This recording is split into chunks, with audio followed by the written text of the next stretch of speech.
She came to tend his dying garden. Then his wolves refused to let her leave. I had not opened the east gate in 20 years.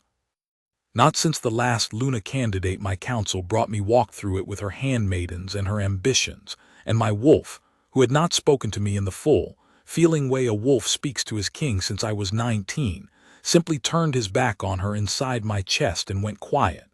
She smelled the silence on me within an hour. She was gone by morning. After that, my council stopped bringing women to Veldrath Hold.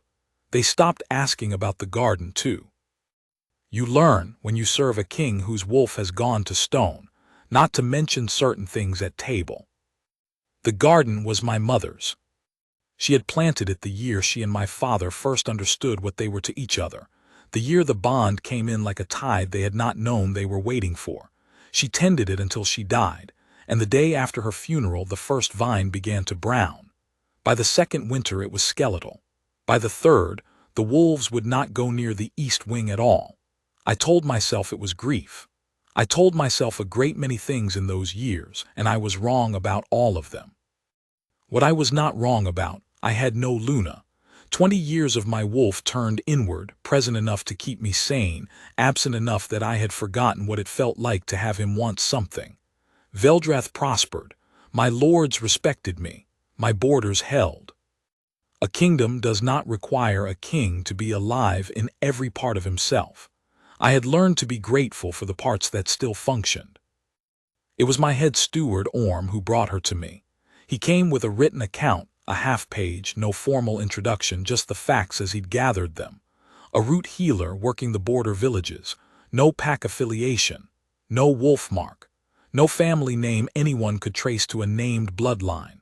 She hired herself out to farms, to sick orchards, to dying hedgerows that the groundskeepers had given up on.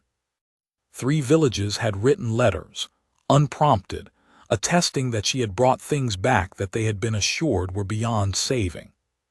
She is not ranked, Orm said, with the careful neutrality he used when he expected me to object. I can see that. She has no formal credentials from any healer's council. Her credentials appear to be that dead things grow when she tends them. I set the account down. Bring her in. He blinked. My lord, the garden has not been entered since.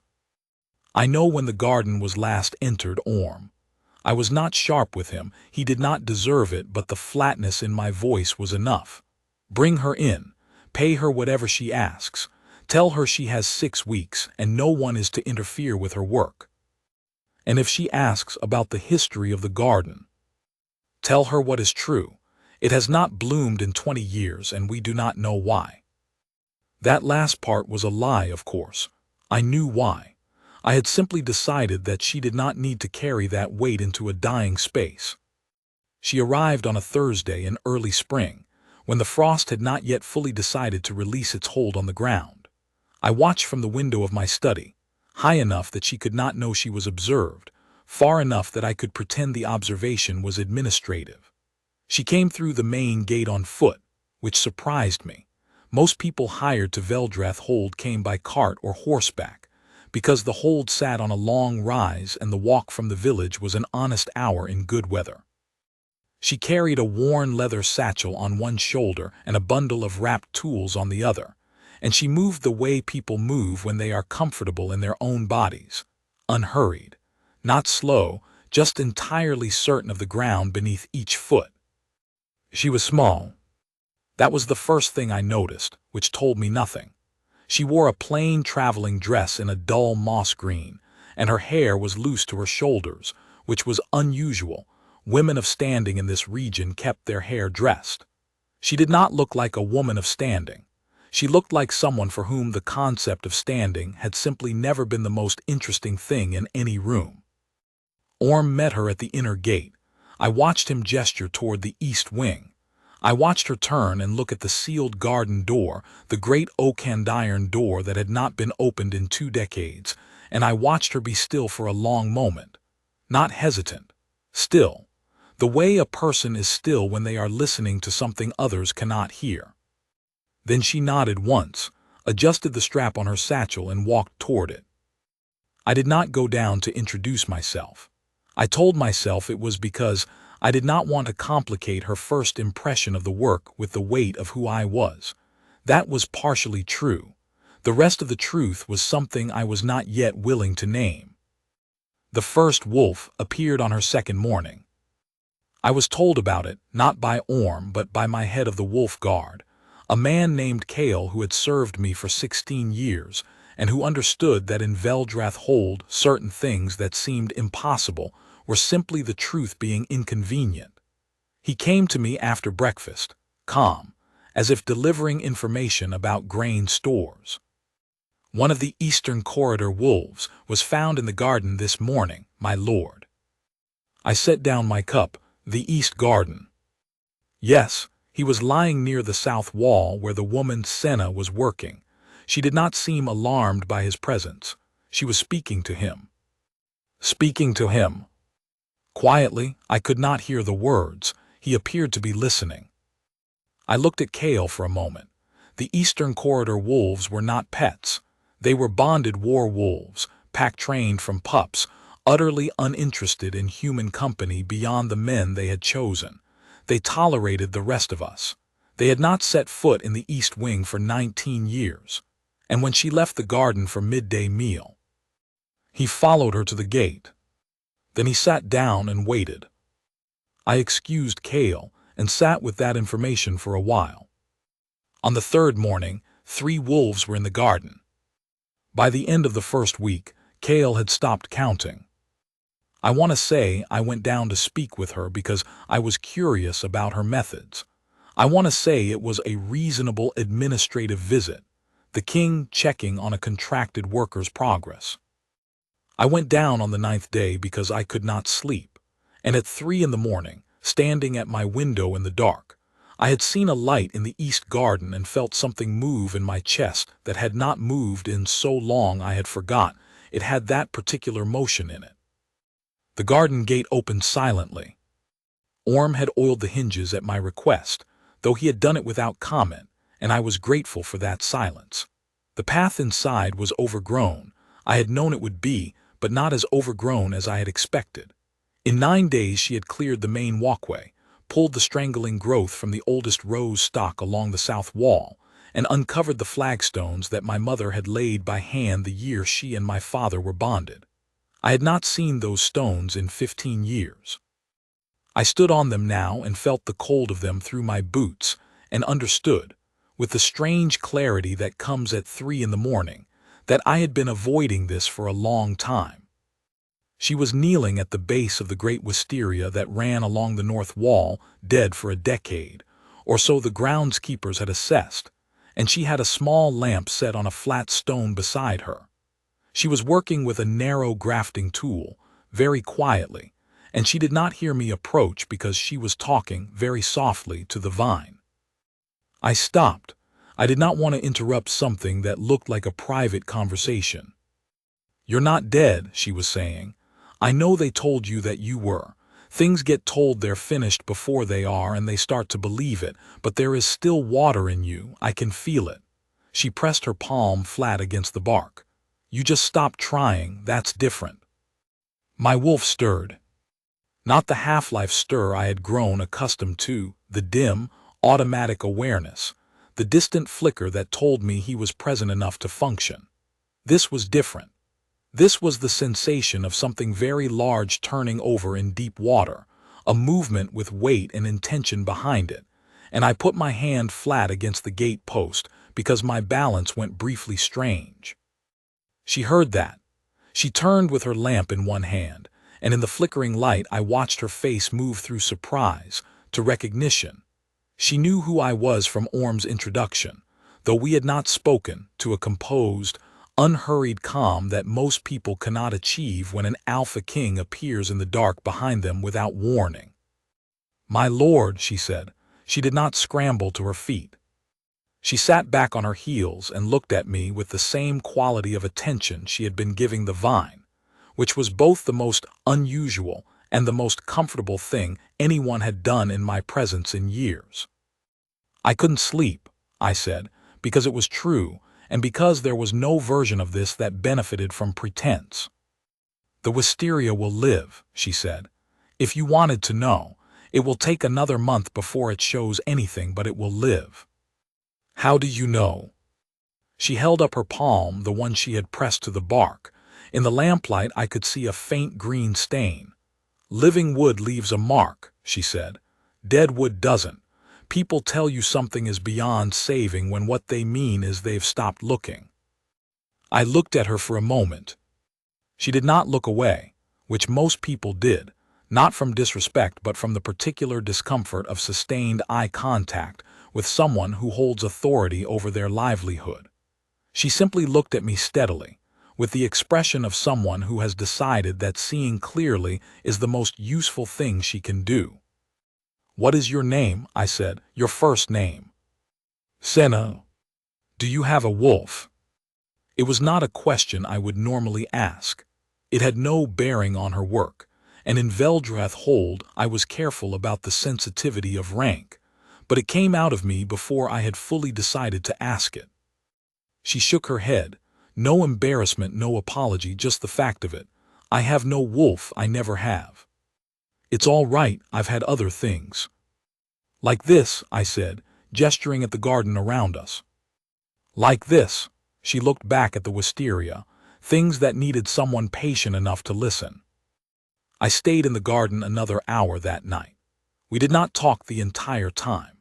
She returned to her work and I sat on one of the uncovered flagstones and watched her, and two of the eastern corridor wolves settled themselves on either side of me with an ease they had never shown in my company before, and I had the peculiar sensation of being included in something warm without knowing how I had been invited. When I finally rose to leave, she looked up once more. The roses along the south wall, she said, they remember what they were. You can see it in the grafts. Whoever planted them knew what they were doing. They were planted by someone who expected them to last. My mother, I said. She was quiet for a moment. She must have loved this place very much. She did. I looked at the dark outline of the south wall, the old rose stock, the pale flagstones. She loved my father very much too. This was where she felt that most clearly.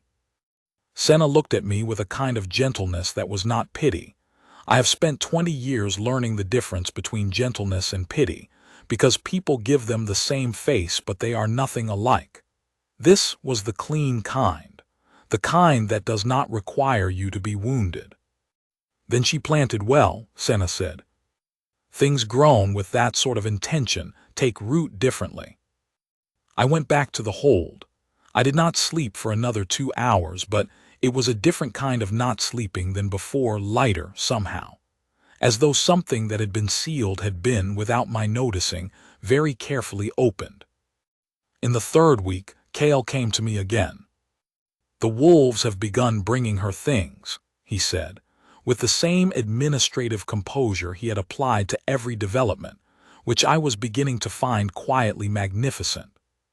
What sort of things? Branches, stones from the river. One of them brought a bone which she returned diplomatically. He paused. They do not do this with anyone else. No, I said. They don't. My lord. He was choosing his words with the care of a man navigating unmarked ice. Some of the older Wolf Guard, men who remember before, they are saying that the wolves behave as they did when your mother was in residence. I was quiet for a moment. What are they saying about why? They are not saying, but they are thinking it. I looked out the window at the east wing. From this angle in the late afternoon light, I could see the top of the wisteria wall, and there was green on it, the first real green in 10 years, visible even from this height. Thank you, Kale, I said. He left. I sat for a long time. My wolf was not quiet anymore. He had been turning in that Deepwater way every time I thought about the garden, every time I thought about Senna, which was more often than I had authorized and less often than was apparently true, because the mind does not always consult the king about what it finds important. My wolf had begun doing something I had no adequate word for. It was not howling, not the way he had when I was young and the bond was new and everything felt close to the surface. It was quieter than that and more certain. The way a compass needle finds north, not with drama, but with inevitability. I went to the garden that afternoon, which I had stopped pretending was unusual. She was pruning the dormant rose stock, and she had her sleeves rolled to the elbows despite the cold, and she was talking again, not to the roses this time, but to herself, or to no one, the way people do when they have spent a great deal of time working alone. She was saying something about soil memory, that roots remember what they grew toward even when the thing they grew toward is gone. That the memory is not sentiment but structure. It changes the actual architecture of how the root runs, and the plant will keep reaching in that direction even in the dark. Senna, I said. She looked up.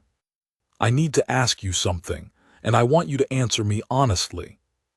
I'll try, she said, which was a better answer than most people gave me because it was accurate. Are you planning to leave when your 6 weeks are finished? She was quiet for a moment, pruning shears still in her hand. That was the agreement. I know what the agreement was. I'm asking what you want. She looked at me steadily. I'm not sure I've been asked that very often, she said. I'm asking now. She turned to look at the garden, the uncovered path, the living wisteria, the rose stock beginning to show tiny, determined shoots at the graft points. And she was quiet for long enough that I listened to the sound of wind through the east wing stone and the low, contented breathing of 3 wolves stretched out near her feet. I would stay, she said finally, if there was a reason to. There is a reason, I said. The garden isn't finished. She looked back at me. She had very clear eyes, the color of river water over stone, and the quality of her attention, turned fully on me, was something I had no armor for because I had never thought to build any. That's not quite what you mean, she said. No, I agreed, it isn't. She did not say anything more, but she did not look away, and the wolves between us made no sound, and the courtyard was cold and bright and very still, and in my chest my wolf held himself the way a man holds himself when he understands, finally, that the thing he has been waiting for is here and has been for some time. I will tell you about the night before her scheduled departure, because it is the part that I did not plan. Her 6 weeks were finished on the last Friday of April. Orm had the paperwork drawn. Her payment was prepared, more than she had asked for, which I had authorized without explanation. I had spent most of the week telling myself that she would go, and that it was right, and that a wandering root healer with no pack and no wolf mark was not a Luna, and that wanting was not the same as fate, and that 20 years of my wolf being quiet had not proved me right about that, but it had at least proved me practiced at endurance.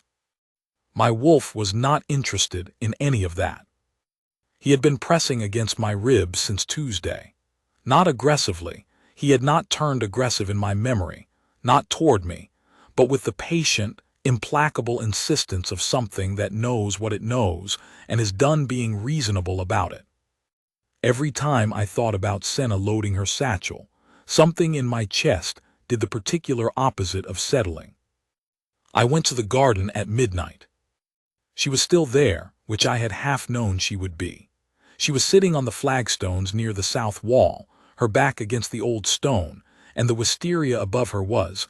I stopped at the gate and looked for a long time to be certain I was not imagining it in bloom. Full bloom. Clusters of pale purple hanging down in the dark, which was not possible in late April in this elevation. I had grown up watching that wisteria from my window, and I knew its bloom time as well as I knew my own face in the mirror. It bloomed in June. It had not bloomed in a decade. It was blooming now, at midnight in late April, in the dark, in the dead garden my mother had planted. I know, Senna said without turning. She knew my step by now. I don't have an explanation for it.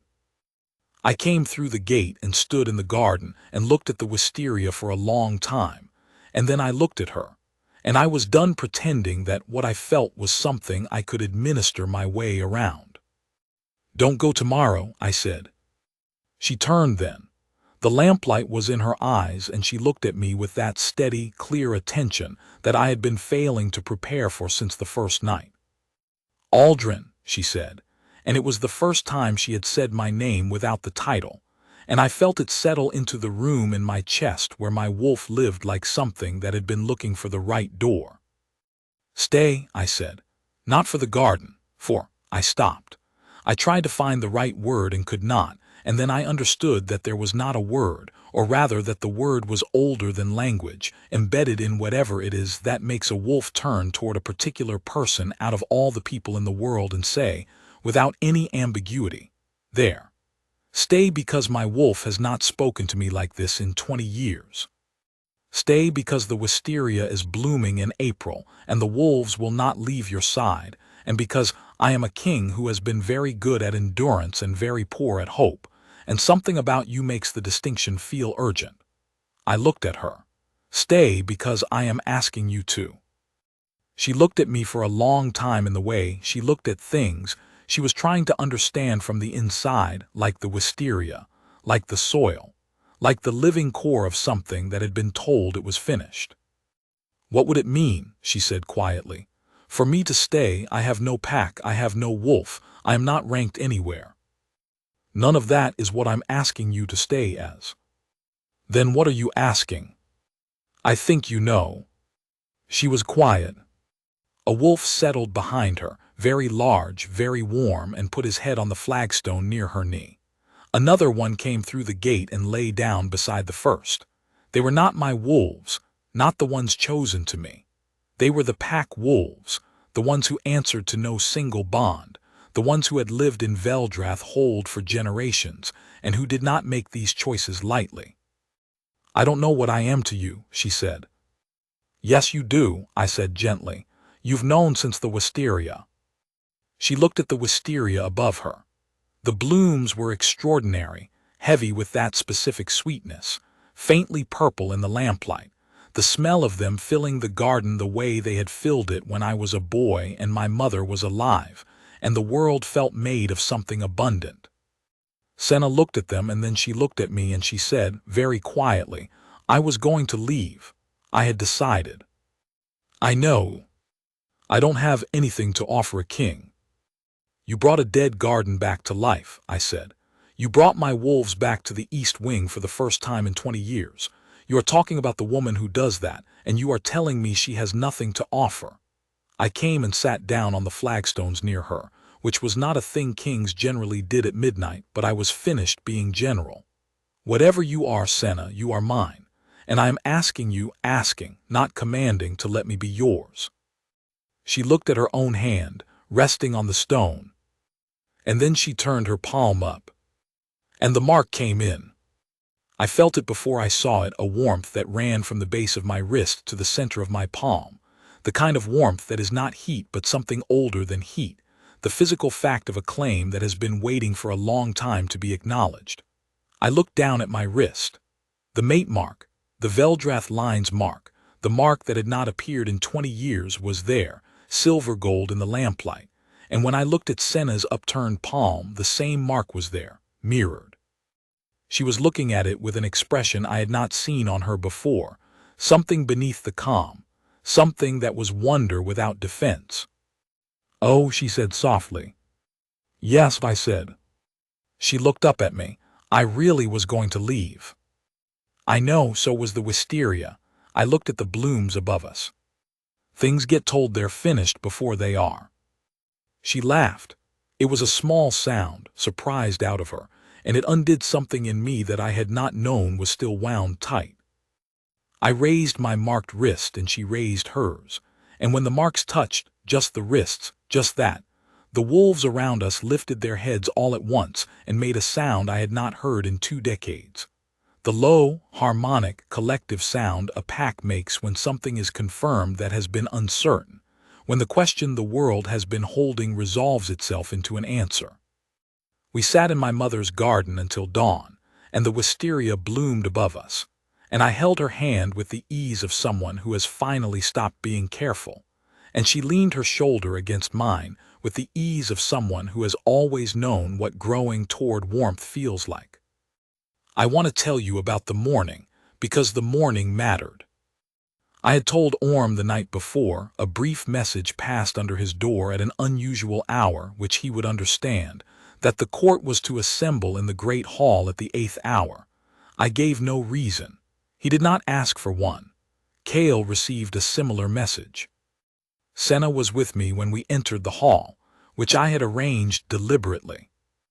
I had offered her a place at my side, and she had looked at her plain moss-green dress and said something about not being dressed for a hall, and I had told her she was dressed exactly correctly, and she had looked at me with that clear river-water gaze and understood that I meant it. My lords were assembled. 23 men and women who governed Veldrath Hold's territory and who had served alongside me for a decade or more, most of them, and who had waited through 20 years of their king's wolf silence with more patience than I had always deserved. They stood when I entered, as custom demanded, and their eyes went immediately to Senna at my side, and to the marks on our wrists, and the hall was very quiet very quickly in the way of a room full of people who are understanding several things simultaneously. Lord Brennan, my oldest council member, a man of 70 who had known my parents, looked at our wrists. He looked at Senna. He looked at me. His face moved through something complicated and came out the other side of something clear. He went to one knee. It was not a commanded thing. I had not arranged it. He simply looked at what was true and responded to it the way a man responds when he recognizes something he has been watching for. One by one, the rest of the hall followed him, council lords, guardsmen, the wolf guard in their stations along the wall, 23 pairs of knees to the stone. Senna's hand tightened in mine. "They're bowing to me," she said, barely audible close to my ear. "Yes," I said. "I'm a root healer from the border villages." "You are the Luna of Veldrath Hold," I said, "the mate of its Alpha King. You are the woman who brought back what I had been told was finished." I looked at her, at the wonder on her face, plain and unguarded in the great hall's morning light. "You did that before I knew what you were to me. You would have done it regardless." "That is exactly why." She looked at the assembled court, all kneeling, and then she looked at the mark on her wrist, and then she looked at me. "I thought I was only tending the garden," she said. "You were," I said, "but the garden was never only the garden." The wisteria bloomed for 3 weeks that spring, which was longer than it had bloomed in any year my mother had been alive. Senna said it was making up for lost time. I thought that was right. I thought that was exactly right. The Eastern Corridor wolves took permanent residence in the garden. Kale removed the duty roster he had built around managing their moods and replaced it with nothing, because management was no longer the right word for what the wolves were doing. They were home. He told me this with the particular quiet satisfaction of a man who has spent 16 years performing a difficult task, and has now been relieved of it by circumstances beyond anyone's administration. My lords brought Senna gifts, which she accepted with a gracious bewilderment that I found entirely specific to her. She was not accustomed to being given things, and did not know what face to make, which was a face I found I could look at indefinitely. Lord Brennan brought seeds from the Southern Territory, varieties that had not grown in this elevation since my grandmother's time. Senna planted every one. There are things I know now that I did not know before she came. I know that roots remember what they grew toward, even when the thing they grew toward is gone. I know that 20 years of quiet is not the same as 20 years of nothing, that something can be present and simply waiting, the way water is present in wood that everyone has agreed is dead. I know that a kingdom can prosper in all the ways kingdoms are measured and still have something sealed, something left untended, that needs a patient hand and no agenda but growth. I know what my wolf knows, which is simpler than all of the above. She is mine and I am hers, and the garden is alive and the mark is on both our wrists, and she is talking to the wisteria again, which means it is Tuesday. I have not slept poorly since April. On the morning she planted the southern seeds, on her knees in my mother's soil, her sleeves rolled up, her hair loose, wolves asleep in a pile against the south wall. I stood at the garden gate and watched her and understood something my mother had known and my father had known, and that I had needed 20 years and a wandering healer to understand for myself. This is what the garden was always for. Not beauty for its own sake. Not my mother's grief. Not the form of devotion without the living center of it. It was for the moment when the thing that grows in the dark, finally, has somewhere it is glad to be. She looked up and saw me at the gate. "Are you going to stand there all morning?" she said. "Or are you going to come and learn something about soil drainage?" I came through the gate. I think, still learning.